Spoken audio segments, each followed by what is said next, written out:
बिस्मिल्लाहिर्रहमानिर्रहीम। अस्सलामुअलैकुम। अवां ॾिसी रहिया आहियो जीजलमा न्यूज़ HD। ख़बर शामिल कयूं था।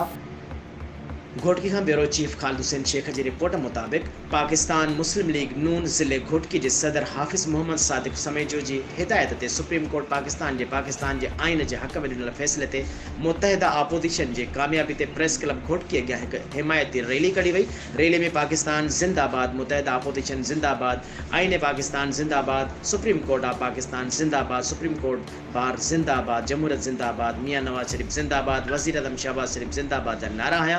रैली में चौधरी हबीबुल्लाह आराई, लाला केसर खान, शबीर आरबानी, सालिह आसिफ समेजो, साबिर अली राजपूत, मोहम्मद अकरम मुग़ल, रसूल बख्श मक्सी, इकबाल अमन चन्ना, मोहम्मद उमेर समेजो, गुलाम शबीर वासो ऐं ॿियनि पार्टी वर्करनि शिरकत कई।